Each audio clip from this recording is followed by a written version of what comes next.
Hello दोस्तों, फिर से हाजिर हूँ क्लास फॉर रसायन विज्ञान की एक और महत्वपूर्ण वीडियो लेकर। आज की इस वीडियो में हम जानने वाले हैं एथिल एमीन बनाने की प्रयोगशाला विधि। इसे हम बहुत ही शानदार तरीके से तैयार करने वाले हैं, जिससे आपको एक ही बार में याद हो जाए। और अगर यूपी बोर्ड में पूछी जाए, देख सकते हैं यह क्वेश्चन यूपी बोर्ड 2024 के लिए बहुत इंपॉर्टेंट होगा। तो अगर ये यूपी बोर्ड में पूछी जाए तो हम आसानी से इसे लिख सकेंगे। ठीक है, तो इस तरीके से आज हम इसे याद करने वाले हैं।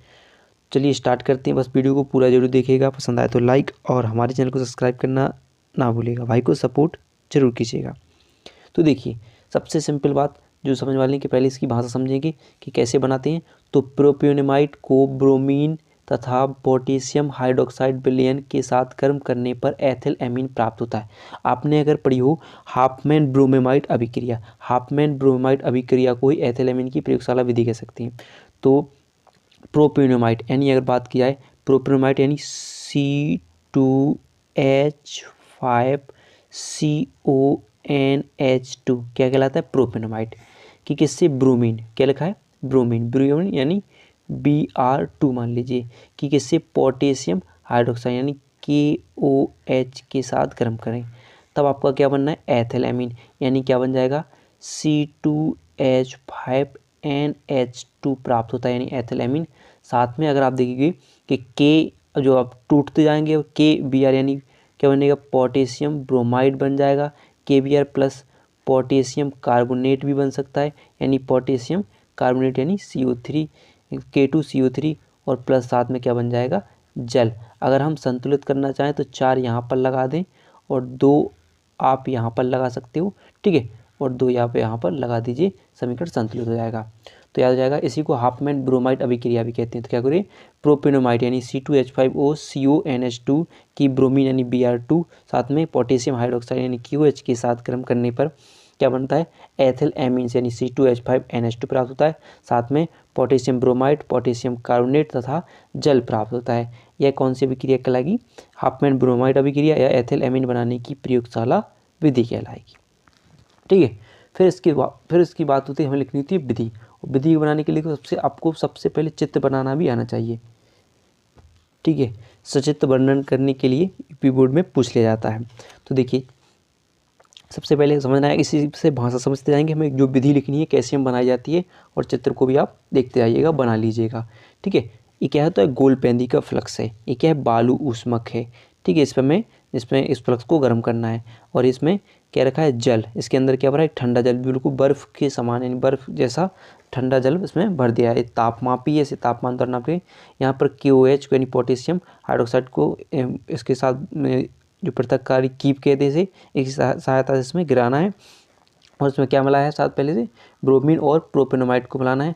और इसे बोलते हैं आप गैस जार। और गैस जार में क्या है कि ग्राही पात्र कह सकते हैं इसे। इसमें क्या होना कि इसमें किसको? C2 यानी एथिल एमीन यानी C2H5NH2 को एकत्रित करना है। तो विधि क्या होगी? देखिए, बना लीजिएगा। इसे बोलते हैं बर्नर। बर्नर की सहायता से इसे हम गर्म करेंगे। ठीक है, करते हैं। तो लिखना कैसा है कि मान लीजिए एक गोलपेंदी का फ्लक्स है, एक गोलपेंदी का फ्लक्स है। इसमें क्या ले लिया हमने? ब्रोमीन तथा प्रोपियोनेमाइड को समान मात्रा में लेते हैं और एक ठंडे जल में भर लेते हैं, ठंडे जल में रख देते हैं। फिर इसमें एक पृथक्कारी कीप की सहायता से, यानी क्या है? कीप की सहायता से हम क्या करते हैं? इसमें KOH को इसके अंदर डालते हैं, यानी पोटेशियम हाइड्रोक्साइड को इसके अंदर मिलाते हैं। और जल ऊष्मक पर कितने से? ये जल ऊष्मक पर कितने से?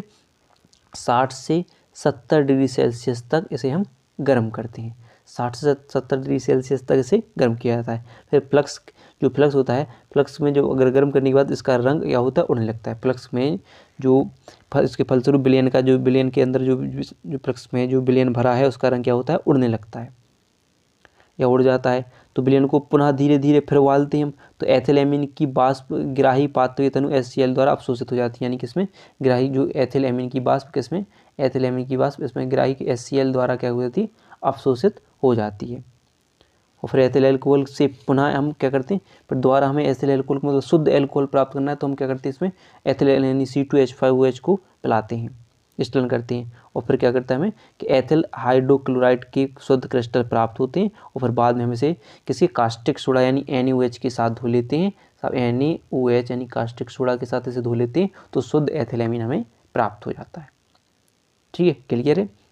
यानी जो भाषा मैंने बोली है वहाँ पर यह लिखी हुई है। ऐसे लिख सकते हैं कि एक गोलपेंदी के फ्लक्स में प्रोपेनमाइड तथा ब्रोमीन के समान मात्रा लेकर मिश्रण को बर्फ से ठंडे जल में, बहुत ठंडे जल में रखते हैं और इसमें पृथक्कारी कीप की सहायता से सांद्र KOH को मिलाकर जल ऊष्मक पर 60 से 70 डिग्री सेल्सियस ताप तक गर्म करते हैं। इसके फलस्वरूप विलयन का रंग उड़ जाता है और विलयन को पुनः धीरे धीरे उबालने पर एथिलएमीन की बाष्पग्राही में रखे तनु HCl में अवशोषित हो जाती है। देख सकते हैं कि जो ग्राही, जो लिखा है ग्राही पात्र है और इसमें रखे HCl द्वारा अवशोषित हो जाती है। ठीक है, HCl द्वारा अवशोषित हो जाती है, जिसका एथिल एल्कोहल से पुनः क्रिस्टलन कराने पर एथिलएमीन हाइड्रोक्लोराइड के शुद्ध क्रिस्टल प्राप्त होते हैं और फिर इन क्रिस्टलों को कास्टिक सोडा मिलाकर यानी विलयन के साथ गर्म करने पर दोबारा क्या करते हैं, अशुद्ध एथिलएमीन प्राप्त हो जाती है। क्लियर है। अब कुछ रासायनिक गुण भी इसके पूछ लिए जाते हैं, तो चलिए रासायनिक गुण जान लेते हैं इसके। तो देखिए रासायनिक गुण में सबसे पहले एसिटिल क्लोराइड के साथ इसकी अभिक्रिया कराते हैं।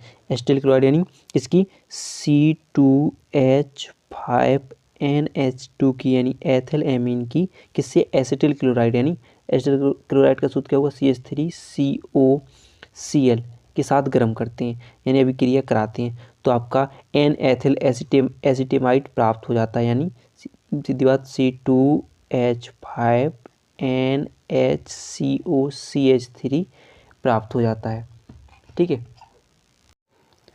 प्लस HCl प्राप्त होता है। ठीक है, HCl प्राप्त हो जाता है यानी N एथिल एसिटेमाइड प्राप्त होता है, साथ में हाइड्रोक्लोरिक अम्ल प्राप्त होता है अगर हम एसिटिल क्लोराइड की किससे, एथिलएमीन से क्रिया करा दें तब।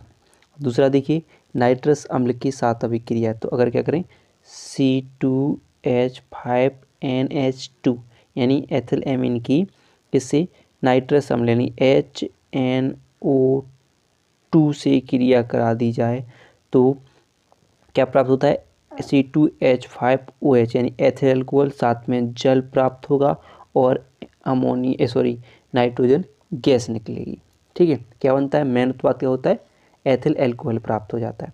फिर देखिए एथिलएमीन से एसिटिक अम्ल का निर्माण कैसे किया जाता है, तो सिंपल सी बात कि अगर हम क्या करें C2H5NH2 को किसमें,